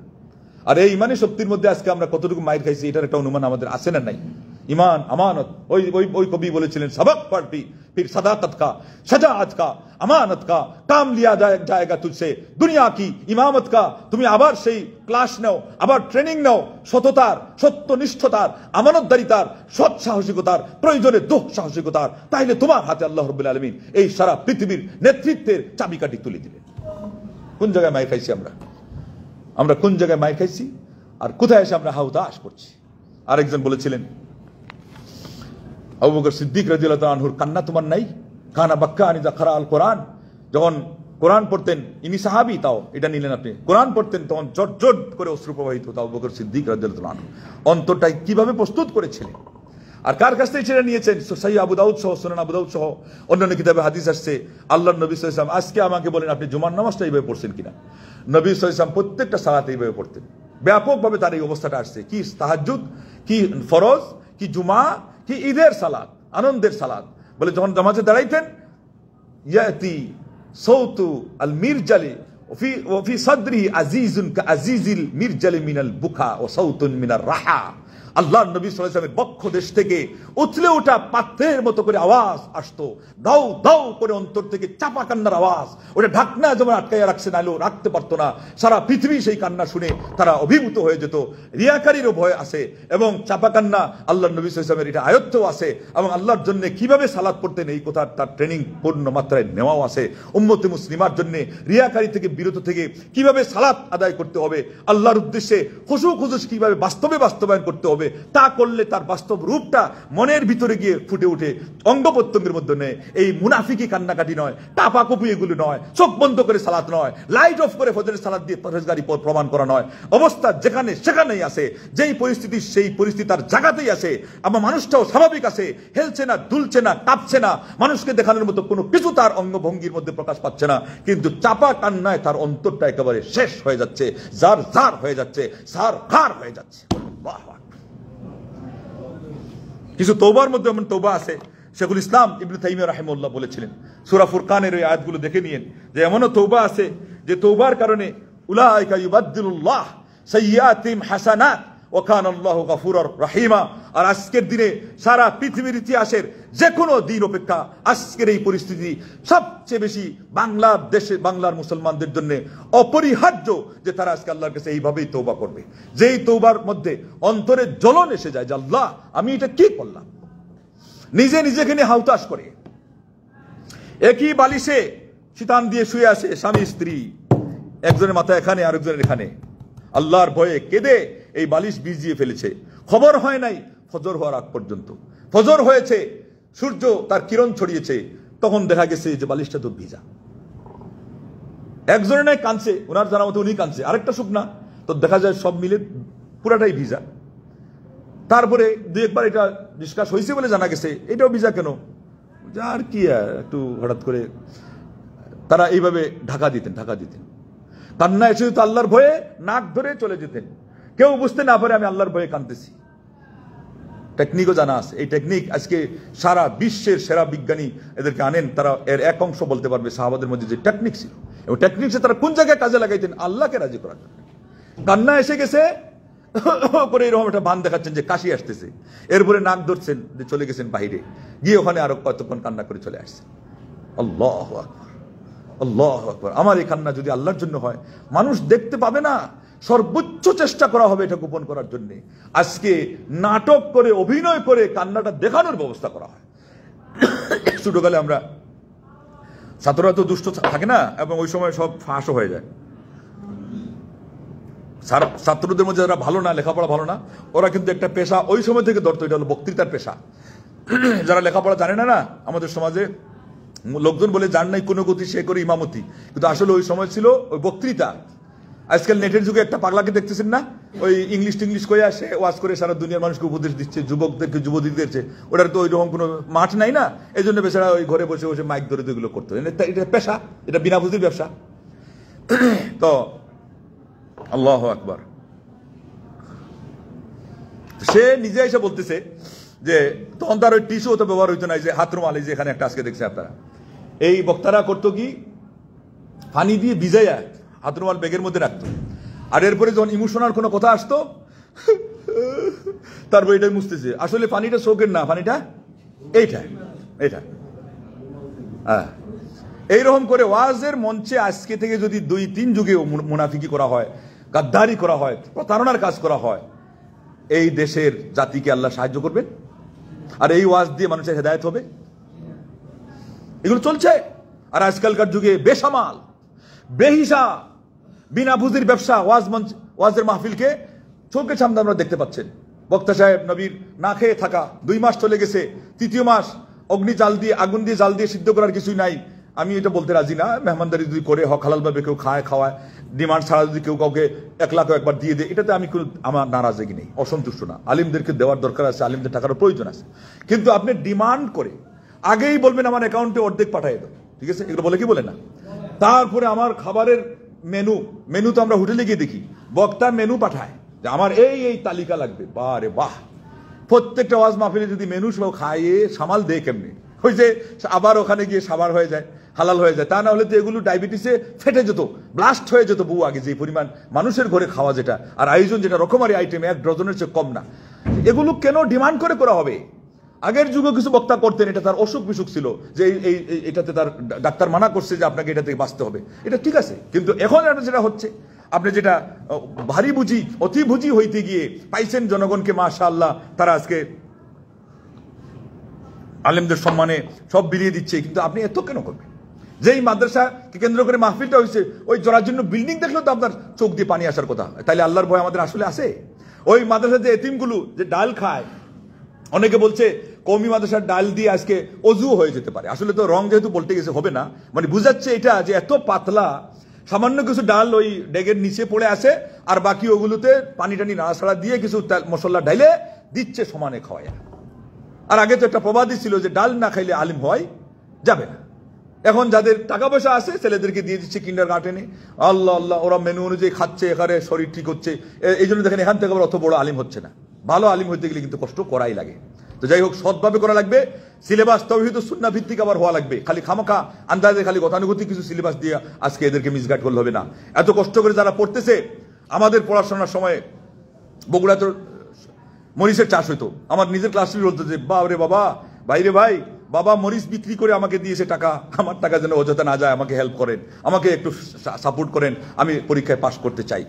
আল্লাহু আকবার। আর আজকে এই যে ছেলেগুলো ঢাকা ইউনিভার্সিটি পর্যন্ত এসে গেছে, কত মা বাপের হালের বলদ বিক্রি করা হয়ে গেছে, কত মাতা পিতার ভিটার এক অংশ বিক্রি করা হয়ে গেছে, তাদের সেই আপনার স্থাবর সম্পত্তি বিক্রি করা হয়ে গেছে, মার হতো অলংকারটা, তার বিয়ের সময় স্বামী যেটা দিয়েছিল তার জীবনের স্মৃতি, সেটা বিক্রি করা হয়ে গেছে, তার বোনের হয়তো তার স্বামীর কাছ থেকে যেটা পাইছিল বিয়ে উপলক্ষে সেটা বিক্রি করা হয়ে গেছে। ভাইটা গেছে যে একটু পড়াশোনা করুক, একটা ডিগ্রি নিয়ে আসুক, হয় একটা চাকরি নিবে, না হলে সে বিদেশে পাড়ি জমাবে। আজকে সেগুলো ঝরে যাচ্ছে চোখের সামনে, কারো মায়া নাই, কারো দয়া নাই। ওটা কি বাস্তব না অবাস্তব? কিন্তু বাস্তব তো আমরা বলতেছি, আমরাই যে বাস্তব বুঝি না তার প্রমাণ এখন নেন। শুনেন ইবনে মাজার হাদিস, যে আপনি কিসের মধ্যে আছেন, কার মোকাবেলা আপনি করছেন, কোন পরিস্থিতিতে আপনি আছেন, আপনার পা কিসের উপরে দাঁড়িয়ে আছে, এটা যদি মানুষের না জানা থাকে, তাইলে এই মানুষকে দিয়ে কোনো কাজ হবে না, কোনো কাজ হবে না। সেটা হলো এটা যে আল্লাহ নবী সাল্লাল্লাহু আলাইহি ওয়াসাল্লাম, সুনানে ইবনে মাজাহ একটা হাদিস আসছে, মাজি ইবানি জাইআনি উরসিলা ফি জারিবাতি গানামি, অপর হাদিসে দারিয়ানি, হিংস্র ক্ষুধার্ত 2টা নেকড়ে বাঘকে যদি ছেড়ে দেওয়া হয় রাত্রে ছাগলের খোয়াড়ে, দরজা খোলা, মালিক ঘুমাই গেছে, আর 20, 30, 40টা ছাগল সে মাশাআল্লাহ তার আল্লাহ মালিক বানিয়েছেন তাকে, এগুলোকে খাওয়াইয়া একেবারে সারাদিন পেট ফুলাইয়া এদেরকে শুইতে দিছে। ছাগলের শোয়া লাগবে না যদি দাঁড়িয়েও যদি থাকে, আর যদি একটা নেকড়ে বাঘ সেখানে ঢুকতে পারে, অবস্থা কি দাঁড়াবে? আল্লাহ নবী সাল্লাল্লাহু আলাইহি ওয়াসাল্লাম বলছেন, এগুলোর পেট ফেড়ে, এগুলোর কলিজা বের করে, এগুলোর তিলি বের করে, রক্ত চিপে যা খাওয়ার খাবে, যাগুলো সাবার করার সাবার করবে, যাগুলো এলোমেলো করে ফেলে দেওয়ার ফেলে দিবে। সকালে ঘুম থেকে উঠে দেখা যাবে পুরা পুরা খোয়ার একটা অগ্নিপুরীতে পরিণত হয়ে গেছে, কেননা সেখানে নেকড়ে বাঘ থেকে সেভ করার ব্যবস্থা করা হয় নাই। আল্লাহ নবী সাল্লাল্লাহু আলাইহি ওয়াসাল্লাম বলেছেন, মানুষের মধ্যে 2টা জিনিসের মোহ, একটা হলো টাকা আর একটা হলো পদ। এই 2টার মোহ যদি ঢুকে যায়, এই মানুষ এই হিংস্র নেকড়ে বাঘ অপেক্ষা আরো হিংস্র হয়, আরো অমানুষ হয়, আরো নৃশংস হত্যাকারী হয়, জুলুমকারী হয়, জিনাকারী হয়, অধিকার হরণকারী হয়, হস্তক্ষেপকারী হয়, মানুষের ঘরে হানা দেয়, মানুষের সম্পদ হরণ করে, মানুষের অধিকার আগে পান নাই সেটা তো বারণ করবেই করবে, যেটা পেয়েছেন সেটাও সে ছিনিয়ে নিবে। এখন দেখেন, এখন যে দুর্ঘটনা করছে, কত মানুষের চাকরিও যেতে পারে, ঠিক না বেটি? আর কতজনে গেছে, কত ছেলের ফিক্সড করে দিবে যে এরা কিয়ামত পর্যন্ত বাংলাদেশের জন্য চাকরি না। আপনি বলতেছেন অধিকার আদায় করবেন, কাজটা কি না করলেন, কি পদ্ধতিতে করলেন, কার সামনে দাঁড়াইলেন, আপনি খবরটা নিলেন না, অত আরো কিছু নিয়ে নিল। একটু আগে শুনলেন হালের বলদ বিক্রি হয়েছে, বিটা গেছে, মার বোনের অলংকার গেছে, এখন তো দেখছেন আরো যাওয়া। ছেলেকে যদি সব হরণ করে ফেলে, যাবজ্জীবন আবার কারাদণ্ডও দিয়ে দেয়, অথবা যে কোনো জিনিস করতেই পারে। পরিস্থিতি যখন এমন, আমাদের কাজটা হওয়া দরকার ছিল কেমন? আলেম তো বাংলাদেশে খালি বুড়ি বুড়ি রাস্তাঘাটে আলেম, স্কলার, আপনাদেরকে দিন শিখায়, স্পৃহা শিখায়, উস্কানি শিখায়। ইলম শিখাইছে কয়জন? তাকওয়া শিখাইছে কয়জন? প্রকৃত পক্ষে সফলতা বিজয় আসে কোন পথে সেটা শিখাইছে কয়জন? আপনারাই সন্ধান নিয়েছেন সেই ধরনের আলিম আপনার জীবনে কয়জন? এগুলোই সন্ধান, এগুলোই সমাধান। কোরআন সুন্নাহকে খালি বললে হবে না, সব সমস্যার সমাধান দিতে পারে আল কোরআন। কোরআন সুন্নাহ আপনাকে চোখে অঙ্গুলি দিয়ে বলে দেয় কোন সময়ে কি কথা বলবেন, কিভাবে কোন কাজ করবেন। আমরা কি সেটা করছি? এই যে এখন যে কথাগুলো শুনছেন, এটা তো পুরা সাগরের রোমন্থন করে নাড়া দিয়ে সামান্য কাতরা, সামান্য ফুটা আপনাদের সামনে তুলে ধরা হয়েছে। জাতি তো এর ধারে কাছেই নেই। জাতির যেগুলো স্কলার, নিজেরা মনে করে আমরা নেতাজি, জ্যোতি বসু, ভারতের মতো আমরা হয়ে গেছি ইসলামের পণ্ডিত, এদের মধ্যে এই ধরনের দিক নির্দেশনা কয়জনের মুখে পাইছি না? আলেম নাই তা নাই, কিন্তু এদেরও ওইভাবে সৎসাহসিকতা নাই, সমাজে গ্রহণযোগ্যতা নাই, জনগণের ওই বুদ্ধি নাই যে ওই সমস্ত আলেমদের কাছ থেকে ইলম নেয়। আর সকল যুগে সকল আলিমরা বলছে যে যত কঠিন পরিস্থিতি দেখা দিবে, জাতিকে তত নীরবতা অবলম্বন করতে হবে একদিকে, সুন্নাহ অনুযায়ী আমল করতে হবে অপরদিকে, ঘরে বসে কান্নাকাটি করতে হবে আরেকটা দিকে। তারপরে কি বলেছেন? বলেছেন তোমার যেটাতে প্রয়োজন নেই সেখানে কথা না বলে, আগে বলা হয়েছে। আর বলেছেন যে সেই সময়ে সবচেয়ে অভিজ্ঞ এবং যারা মানে পণ্ডিত আলেম, সেই সমস্ত আলেমদের সন্ধান নেওয়া, তাদের কাছ থেকে দিক নির্দেশনা নেওয়া। আজকে জাতি ওই সমস্ত জায়গায় এই সমস্ত আলেমদের থেকে আরো শত হাত দূরে। খালি জিজ্ঞাসা করছে বর্তমান পরিস্থিতি অনুযায়ী আলেমদের ভূমিকা কি? আলেমদের ভূমিকা কি? আলেমদের ভূমিকা কসুক কাটা হওয়া তোমাদের? আলেমদের ভূমিকা এইভাবে করে সব জলাঞ্জলি দিয়ে দেওয়া? আলেম তো বলবে আলেমদের ভূমিকা, তুমি কেন খোঁজা দিচ্ছ? তুমি কি জানো কত হিতে বিপরীত হয়ে গেল? এই পরিস্থিতি যদি বুঝার জন্য আপনার যদি যোগ্যতা না থাকে, ওই ঘটনা শুনেন যে বাহাদুর বলছিল যে আমার তো শক্তি অনেক, কেউ পারে না। এরপরে লোকজন বদলি করে নিয়ে আসছে, আসলে কেউ পারে না, আপনার সাথে বলেন না তো আমরা নিয়ে আসি একটাকে, বলে আনেন। এরপরে ওইটা একটা লাগাইছে, সে নড়ে না, দ্বিতীয়টা লাগাইছে অর্ধেক কায়েত, তৃতীয়টা যখন লাগাইছে সে নাই, দুনিয়াতে নাই। তারা জিজ্ঞাসা করবে যে কেন বললেন, এটারও সুযোগ নাই। আজকে আপনাদেরকে যারা উস্কানি শেখায় তারা ওই ধরনের পণ্ডিত যে আপনারা মারার আগে সে মরবে না জাতি শেষ হবে, খবর নাই আপনাদের। আর আপনারা তাদের পিছনে ছুটে চলছেন, তাদের কাছে আপনারা খুশা দিয়ে ইলিম বের করেন, যেগুলো উস্কানিমূলক ইলিম। এই হাদিসের ব্যাখ্যাতে আলিমগণ বলছেন অর্থের মোহের চেয়ে পদের মোহ আরো বেশি। অর্থের মোহের চেয়ে পদের মোহ আরো বেশি। বলছেন যে অর্থ এক পরিমাণ পেলে হয়তো কেউ থেমে যাবে, পদের মোহ যাকে পেয়েছে উনি বলছেন সারা পৃথিবী পাওয়ার পরেও তার হবে না। এবং আল্লাহ নবীর হাদিস থেকে যে তথ্য নেওয়া গেছে আর সারা পৃথিবীর ইতিহাস অবজারভেশন করে যা পাওয়া গেছে, আমি আপনাদেরকে একটা উদাহরণ বলি, তাহলে আপনারা আন্দোলন কাকে বলে আগে বুঝবেন, পা কোথায় রাখবেন আগে বুঝবেন। পদের মোহ এতই মারাত্মক, এবং আপনারা দেখতেছেন, আপনারা বলতেছেন যে কে কোথায় চলে যাবে।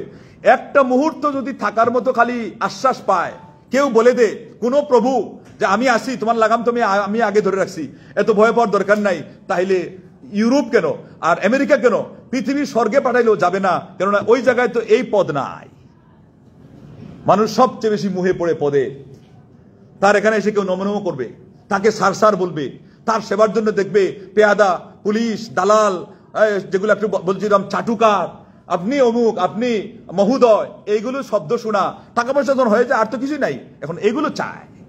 এগুলোর মোহ টাকার চেয়ে আরো বেশি। কি পরিমাণ বেশি আমি আপনাকে উদাহরণ দিই।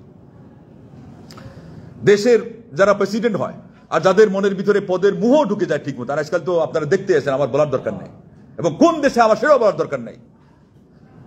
যদি শুনে কোন একটা ভুল সিদ্ধান্তের কারণে আমার সারা দেশ মরে সারকার হয়ে যাবে, অগ্নিপুরীতে আজকে রাত্রেই আগুন লাগবে, আর আমার দেশের জনগণ সকালে ঘুম থেকে উঠে দেখবো একটা মানুষও নাই, সব মরে গেছে।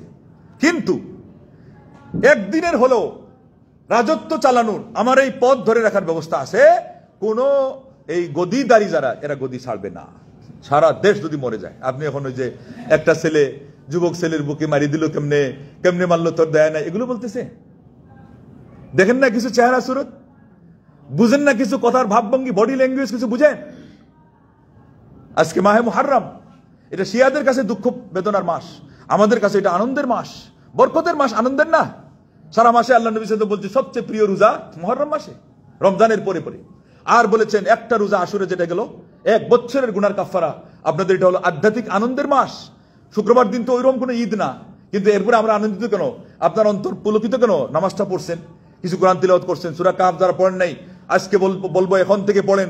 জীবনে কোনো শুক্রবার আসবে আর আপনি অন্তত 110 আয়াত বিশিষ্ট সূরা কাহফ পড়বেন না, আপনার জীবনে আলো থাকবে না। অন্তরের আলো, বাহিরের আলো, দুনিয়ার আলো, হাসরের মাঠের আলো সূরা কাহফ পড়ার উপরে যে আল্লাহর নবী বলতে পারেন, আপনি কেন এটার জন্য এখনো হয়ে আছেন কালো? কেন আমল করেন না? কেন আল্লাহ নবী সাল্লাল্লাহু আলাইহি ওয়াসাল্লাম শিখিত দোয়াগুলো পড়েন না? কেন শুক্রবার দিনে তিনি বিশেষ উপদেশ দিলেন দুরূদ পড়তে, কেন আপনি পড়েন না? সাহাবী আবু দারদা ওই অবস্থায়, তাদের কোনো পাপ নাই, তাদের কোনো সমাজের মধ্যে সেই গ্লানি নাই, 1 লক্ষ বার সুবহানাল্লাহ বলছেন। আমাদের 1 লক্ষ বারের চেয়ে বেশি আস্তাগফিরুল্লাহ পড়ার দরকার ছিল, যেহেতু আমাদের কাপড়, আমাদের আমলনামা পাপে আবর্জিত, ময়লা আবর্জনায় আক্রান্ত। আজকে আমাদেরকে আস্তাগফিরুল্লাহ আমরা যদি নিজেরা হিসাব করি কয়বার পড়ছি আমরা?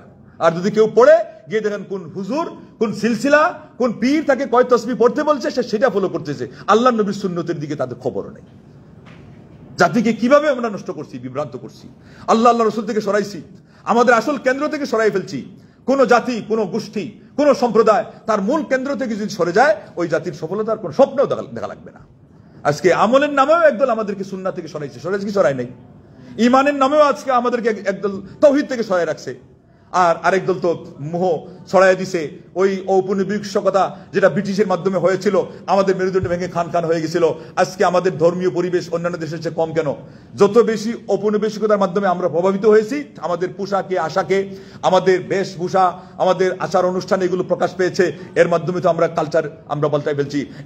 এটাকে সামনে রেখে তো কবি বলছিলেন যে সুর হোতা হ্যায় कि हो गए मुसलमान नेस्त नाबूद, मैं तो ये कहता हो कि थे भी कभी मुसलमान मौजूद, उधर में तुम हो नसारा तो तमद्दुन में हुनूद, ये मुसलमान है जिन्हें देख के शर्मा यहूद। কেউ বলতে পারেন আল্লামা ইকবালের এগুলো কথা আপনি কেন বলেন? আল্লামা ইকবাল সম্পর্কে বলা হয়েছে, আজকের যুগে যদি সে বেচারা বেঁচে থাকতো, পশ্চিমা থেকে যে আজকে মুসলিম মনীষীরা পর্যন্ত ধার করে নিচ্ছে আইডিয়া, ধার করে নিচ্ছে ব্রেইনের কথা, চিকন কথা, রাজনীতির কথা, কূটনীতির কথা, সেই সময়ে আল্লামা ইকবালের কাছ থেকে সারা পশ্চিমার পণ্ডিতগুলোকে তার সামনে এসে হাঁটু নত করে বসে জ্ঞান আহরণ করা প্রয়োজন হইতো।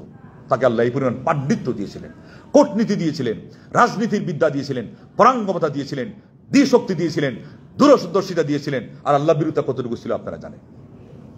লন্ডনে গেছেন, গিয়ে বলছেন কোন শীতের দিন আমার তাহাজ্জুদ মিস হয় নাই।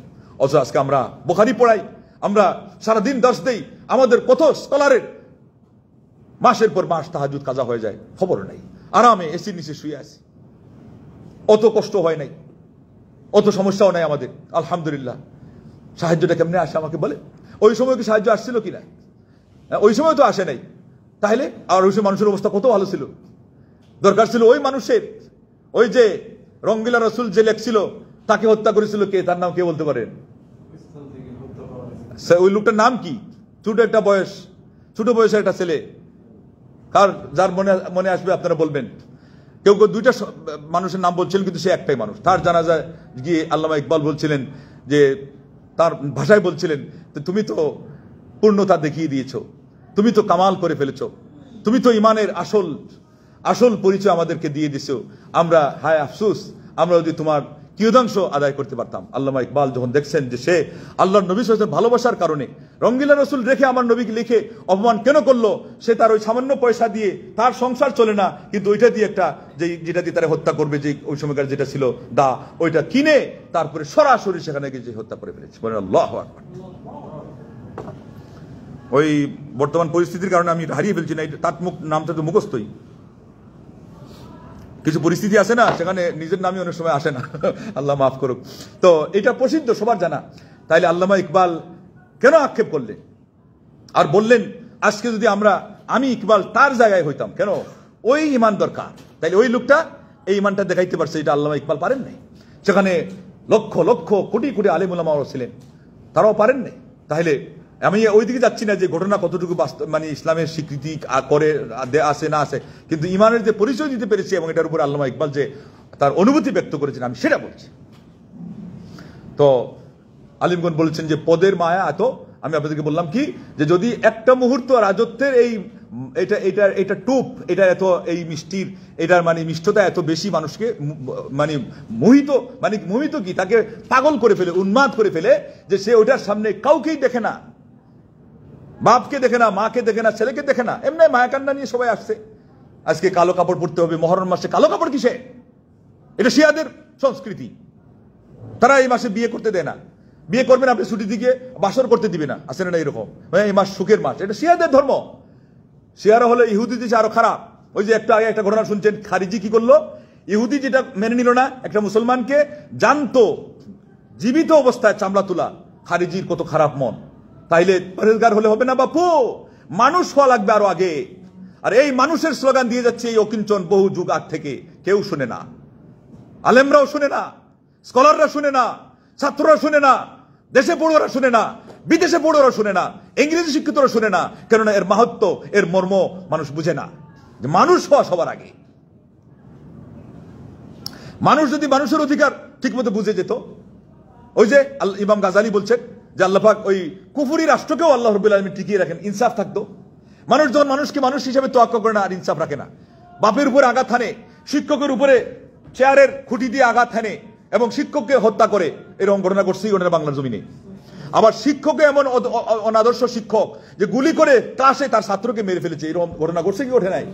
আজকে কয়েকজন শিক্ষক মাঠে নামছে, দেখেই কলিজার মানে থেকে কান্না আসছে যে শিক্ষক যদি ছাত্রদের প্রতি প্রকৃতপক্ষে এরকম দয়াশীল হতো, আমার দেশের শিক্ষাঙ্গন এত অপমানিত হইতো না, এত পদস্খলিত হতো না, এত তাদের সেই বেলু তারা হারিয়ে ফেলতো না। কিন্তু এগুলো ওয়ালে লেখাই আছে শুধু, শিক্ষা জাতির মেরুদণ্ড।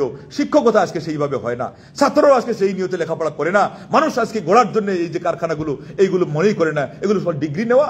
আর আজকাল যেটা হচ্ছে সেটা হলো আরো সেখানে ট্রেনিং নেই, অস্ত্রশস্ত্র ট্রেনিং নেই। যেমন জেলখানায় রাখা হয়তো শায়েস্তা করার জন্য, সংশোধনের জন্য, আজকাল বেশিরভাগ বিশ্বের জেলখানাগুলোতে অপরাধীরা আরো ট্রেনিং নিয়ে আরো বড় অপরাধের ট্রেনিং শিখে বের হইতে হয় না। এমনকি আপনারা নেটের যুগে দেখেছেন কিছু অপরাধী জেল থেকে বাইর হয়ে গেছে, কেমনে? সে কিন্তু তার বুদ্ধিতে অনেকটা শিখে নাই, ওখানে আরো বড় মারাত্মক যেগুলো কোন জায়গায় কোন ইয়ে করতে গিয়ে নিজেকে বাঁচাইছিল কিভাবে, ওইটা শুনছে, শোনার পরে সে তখন ব্রেন খাটেছে, হ আমি তো তাহলে এবার বের হতে পারি।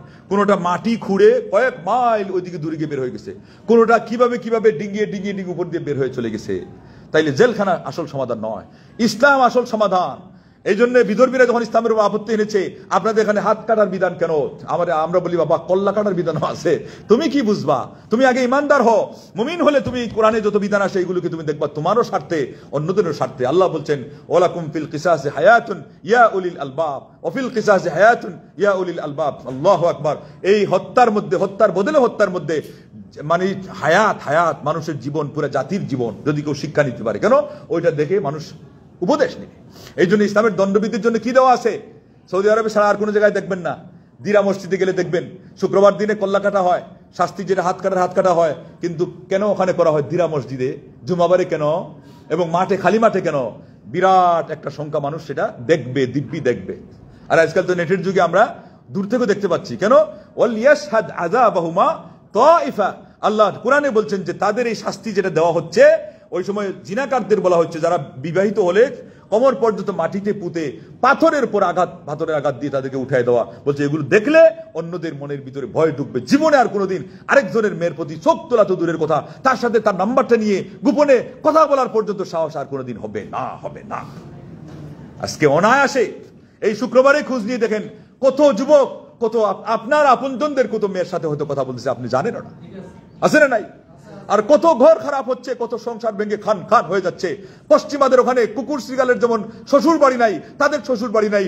আমাদেরকে আল্লাহ ইসলামী বিধান দিয়ে শ্বশুর বাড়ির ব্যবস্থা করেছিলেন, আমাদেরকে ইমানদার বানিয়েছিলেন, আমলদার বানিয়েছিলেন, আমাদেরকে সংসারী বানিয়েছিলেন, আমাদেরকে সামাজিক বানিয়েছিলেন। তারাই অসামাজিক, তারাই অসংসারী, তারাই বেঈমান। অথচ আজকে তাদের কৃষ্টি কালচারগুলোর যত নগ্ন, এবং গণতন্ত্রের কিছু কিন্তু স্ট্যান্ডার্ড আছে, সবচেয়ে নিম্নমানের স্ট্যান্ডার্ড হলো আমাদের দেশের গণতন্ত্র, যেটা নামই হলো খালি চুল টানাটানি করে, কামড়ি করে কাজও করতে না দেওয়া, নিজেকেও কোনো আদর্শিক প্রতিবাদের সময় প্রতিবাদ না করা, আর খালি সময় মতো খালি ক্রেডিট নেওয়ার জন্য চিন্তা করা। আমাদের সমাজে আজকে এগুলো হচ্ছে কি হচ্ছে না? আর এগুলোর ফাঁকে আমাদের জাতি মিসগাইড হচ্ছে। যুবক যুবতীরা পাপের মধ্যে ডুবে হাবুডুবু খেয়ে রক্তে রঞ্জিত হয়ে তাদের আদর্শ শেষ হয়ে গেছে, মেরুদণ্ড ভেঙে খান করে দেওয়া হয়েছে, আমরা জানি। বিধর্মীরা কার্টনের ভিতর দিয়ে তারা চরিত্র নষ্ট করার মতো প্রোগ্রাম তারা চালিয়ে দিয়েছে। আমরা জানি না ডক্টর আব্দুল্লাহ আল কিদহি, সৌদি বংশোদ্ভূত এবং আমেরিকার সিটিজেনশিপ পাওয়া মানুষ, কোন গোয়েন্দা বিভাগে চাকরি পাওয়ার সুবাদে তিনি সেই তথ্য পরিবেশন করেছেন যে তারা কার্টনের মধ্যে ছোট বাচ্চাদেরকে ওই টম এন্ড জেরি, যেটা আগে আপনারা দেখাইতেন, এখন তো আর ওগুলো লাগেই না, আরো কত কিছু, এগুলো প্রোগ্রাম চুজ করার সময় সাবধানী হওয়া লাগবে। ওই টম এন্ড জেরির মতো কার্টনের ভিতরেও তারা বুদ্ধি করে 100টার পরে 1000টার পরে একটা ঢুকাই দিছে, যেখানে আপনার ছোট বাচ্চা পর্যন্ত বুঝে যাবে যে না, এখানে আরো কোনো কিছু শিকার ব্যবস্থা আছে। এই জন্য আজকালকার বাচ্চারা আগে 20 বছরে যেটা কল্পনা করা যেত না, 10 বছরের বাচ্চাদের মাধ্যমে এই ধরনের চারিত্রিক পদস্খলন আমরা ঘটতে দেখি।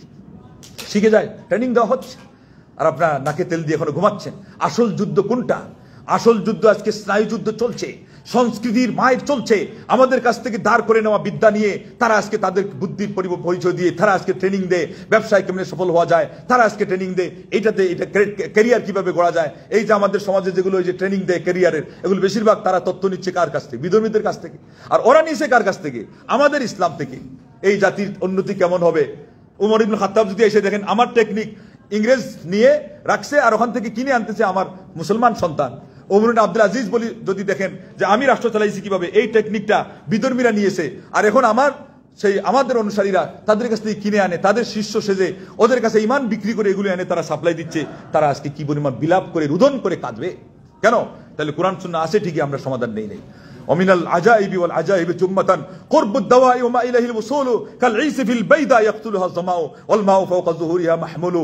আশ্চর্যের থেকে আরো আশ্চর্যের বিষয় হলো ঔষধ আমাদের বক্সে রয়েছে, টেবিলে রয়েছে, কিন্তু ঔষধ ব্যবহার না করে রোগী মারা যাচ্ছে কি যাচ্ছি না আমরা? কারণ এগুলো তো আমাদের কোরআন থেকে নেওয়া, আমাদের নবী সুন্নাহ থেকে নেওয়া। অতএব আজকে এই পর্যন্তই আমি শেষ করতে চাচ্ছি। আল্লাহ রাব্বুল আলামিন যেন আমাদেরকে বুঝ দেন, আল্লাহ আমাদের সম্মতি ফিরিয়ে দেন। আমাদের জাতির অস্তিত্ব মেরুদণ্ড আজকে ভেঙে খান হয়ে গেছে। এই জন্যই যে আমরা আমাদের আসল তত্ত্ব উপাত্ত কোথায় সেগুলো খুঁজে নেই নাই, সঠিকভাবে এগুলো প্রয়োগ করি নাই, আমলে আনি নাই, আল্লাহকে ভয় করে চলি নাই, হারাম হালাল বাসিজ করি নাই, ইমানদারি আমানতদারির সাথে আমরা চলি নাই। আজকে আমরা সবাই অন্তত তৌবা করতে পারি কি পারি না? অনুশোচনা করে যে আল্লাহ আমাদের জীবনের সমস্ত গুনাহ থেকে আমরা তৌবা করলাম, তৌবা করে আবার তৌবা করিলাম, অবশেষে খাঁটি তৌবা করিলাম। আল্লাহ তুমি আমাদেরকে মাফ করে দাও। আল্লাহ ভাই ডান হাতে খবরদার বাম হাতে ধরবেন না। এই যে এগুলো আমাদের সমস্যা। বাম হাতে আমাদের কতজন ফুটে লেগে দেখবেন চা পান করে, কতজন। হ্যাঁ, কৃষ্টি কালচার কার থেকে নিয়েছে? নোক লম্বা কাদের? হ্যাঁ, ওদের। আমাদের মেয়েরা আজকে নোক লম্বা রাখে, চুল বড় চুল রাখে, এর বাবার খুপাও বাদে। এটা কাদের ছিল? মেয়েদের সাথে সামঞ্জস্য দিলে আল্লাহ নিজে বলছেন অভিশপ্ত হয়ে যায়, আবার বিধর্মীদের সামঞ্জস্য দিচ্ছে। এই জাতি কেমনে সাহায্য পায়? ওদের স্টাইল অফ লাইফ নিয়ে সে ঘুমায়, সে ঘুম থেকে উঠে তার দিন গুজরান করে, তার কাজ কারবার চালায়, আর আল্লাহকে বলে আল্লাহ তুমি সাহায্য দাও। আল্লাহ মানে আশ্চর্য হওয়ার কথা, তোরে কিসের সাহায্য দিব রে? কি চাস তুই? কার কাছে চাচ্ছিস? আল্লাহর কাছে চাইতে গেলে আল্লাহর পথে চলতে হবে, আল্লাহর মতে থাকতে হবে, আল্লাহ রাসূল সাল্লাল্লাহু আলাইহি ওয়াসাল্লামের পথ এবং আদর্শে চলতে হবে। তাইলে আল্লাহ অবশ্যই সাহায্য করবেন। আশা আছে না নাই? আশাও আছে, ভরসাও আছে। আল্লাহর কাছে আজকে সেই আশা ভরসা নিয়ে আমি আজকে আলোচনা শেষ করছি। আমাদের দেশকে আল্লাহ তুমি রক্ষা করা ছাড়া কোনো উপায় নাই। দেশে আজকে রক্ষকই ভক্ষক হয়ে গেছে। ছাত্রদের সাথে সুর মিলাইতে গিয়ে তৃতীয় পক্ষ কেউ ঢুকছে, ওই যে বলছে পানি খাওয়াই আরো মারার চেষ্টা করতেছে। আরেক পক্ষ তার চাকরি ঠিকানোর ব্যবস্থা করতেছে, আরেক পক্ষ আরো কত কিছু নিয়ে চিন্তা নিয়ে ঢুকছে। এবং এগুলো বর্তমান নোংরা রাজনীতির যুগ, জানেননি তো? এই ধরনের পরিস্থিতি নিয়ে আপনি নামবেন, সে তারটা চালিয়ে দিবে, আগুন লাগাই দিবে সে, আর বলবে এরা লাগাইছে। কারণ আন্দোলন করতে বের হয়েছে কারা? এখন যত দোষ কাদের গাড়ে যাবে? এদের। কিন্তু কাজ কিন্তু অনেক সময় করে কারা? অন্যরা। এইটাই জানি না আমরা। এই নোংরা পলিসি আমরা না জানার কারণে আরো বেশি মার খাইছি।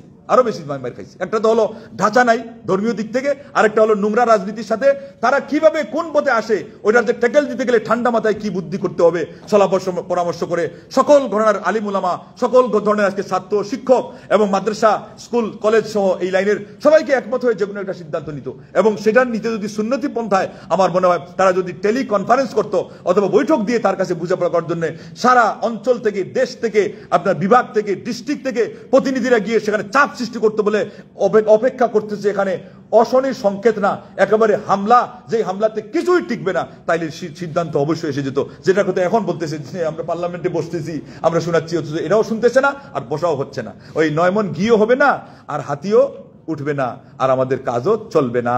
সব দিক থেকে আমরা আজকে অচল, অথর্ব, অকর্মাণ্য হয়ে পড়েছি। এই জন্য আল্লাহকে খুশি করতে পারি নাই।